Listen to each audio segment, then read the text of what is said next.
Hi ರೈತರೇ ನಮಸ್ತೆ. ನೀವು ಪ್ರತಿಯೊಂದು ಬಾಟಲ್ಗಳ ಮೇಲೆ ಕೆಮಿಕಲ್ಗಳ ಮೇಲೆ ಅದರದೇ ಅಂತ ಒಂದು ಕಲರಿನ ಸಿಂಬಲ್ ನೋಡಿರ್ತೀರ.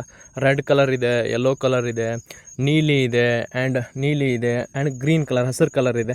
ಈ ಕಲರ್ ನಿಮಗೆ ಏನನ್ನ ಹೇಳ್ತಾ ಇದೆ ಅಂತ ಸಿಂಪಲಾಗಿ ನನಗೆ ಗೊತ್ತಿರೋ ನಾಲೆಜನ್ನು ಹೇಳ್ತೀನಿ ನೋಡಿ. ಇದು ಗ್ರೀನ್ ಕಲರ್ ಇದೆ. ಗ್ರೀನ್ ಕಲರ್ ಏನಂದರೆ ಅಷ್ಟೊಂದು ನೇಚರ್ಗೆ ಡ್ಯಾಮೇಜ್ ಮಾಡಲ್ಲ, ಮನುಷ್ಯರಿಗೂ ಕೂಡ ಅಷ್ಟೊಂದು ಡ್ಯಾಮೇಜ್ ಮಾಡಲ್ಲ. ಆ್ಯಂಡ್ ಇದನ್ನು ಕಂಪೇರ್ ಮಾಡಿ ನೋಡಿದ್ರೆ ನೆಕ್ಸ್ಟ್ ಬರುತ್ತೆ ನೀಲಿ ಕಲರ್. ಏನಂದರೆ ಈ ಹಸಿರಿಗೆ ಕಲರ್ ಕಂಪೇರ್ ಮಾಡಿದ್ರೆ ನೀಲಿ ಕಲರ್ ಸ್ವಲ್ಪ ಪೀಪಲ್ಗೆ ಡ್ಯಾಮೇಜ್ ಮಾಡುತ್ತೆ. ಆ್ಯಂಡ್ ಇದಾದಮೇಲೆ ನೆಕ್ಸ್ಟ್ ಏನು ಬರುತ್ತೆ ಅಂದರೆ ಯೆಲ್ಲೋ ಕಲರ್ ಬರುತ್ತೆ. ಈ ನೀಲಿ ಮತ್ತು ಹಸಿರು ಕಂಪೇರ್ ಮಾಡಿ ನೋಡಿದ್ರೆ ಇದು ಜಾಸ್ತಿ ಕೆಮಿಕಲ್ ಇರೋದ್ರಿಂದ ಇದು ಜಾಸ್ತಿ ಎಫೆಕ್ಟ್ ಮಾಡುತ್ತೆ ಜನರಿಗಾಗಲಿ ನೇಚರ್ಗಾಗಲಿ. ಆ್ಯಂಡ್ ನೆಕ್ಸ್ಟ್ ಇದು ಯೆಲ್ಲೋ ಕಲರ್ ಆದಮೇಲೆ ಬರೋದು ರೆಡ್ ಕಲರು. ಈ ರೆಡ್ ಕಲರ್ ಈ ಮೂರನ್ನ ಕಂಪೇರ್ ಮಾಡಿ ನೋಡಿದ್ರೆ ರೆಡ್ ಕಲರ್ ಜಾಸ್ತಿ ಡೇಂಜರಸ್ ಇರುತ್ತೆ. ಆ್ಯಂಡ್ ಅದ್ರ ಜೊತೆಗೆ ಬಾಟಲ್ಗಳ ಮೇಲೆ ಏನೂ ಕೂಡ ಇಲ್ಲ, ಯಾವುದು ಯೆಲ್ಲೋ ಕಲರು ಇಲ್ಲ, ರೆಡ್ ಕಲರು ಇಲ್ಲ, ಗ್ರೀನ್ ಕಲರು ಇಲ್ಲ. ಅಂದರೆ ಇದೆಲ್ಲಕ್ಕಿಂತ ಡೇಂಜರಸ್ ಅದು. ಆ್ಯಂಡ್ ಅದು ಅಷ್ಟೊಂದು ಗೋರ್ಮೆಂಟಿಂದ ಸರ್ಟಿಫೈ ಆಗಿರೋದಿಲ್ಲ. ಸೊ ಅದರಿಂದ ಅದ್ರ ಮೇಲೆ ಯಾವುದೇ ರೀತಿ ಕಲರ್ನ ಮೆನ್ಷನ್ ಮಾಡಿರೋದಿಲ್ಲ. ಸೊ ಈ ನಾಲೆಜ್ ನಿಮಗೇನಾದರೂ ಇಷ್ಟ ಆಗಿದ್ರೆ ನನ್ನ ಅಕೌಂಟನ್ನು ಫಾಲೋ ಮಾಡಿ, ನಾನು ಸಪೋರ್ಟ್ ಮಾಡಿ.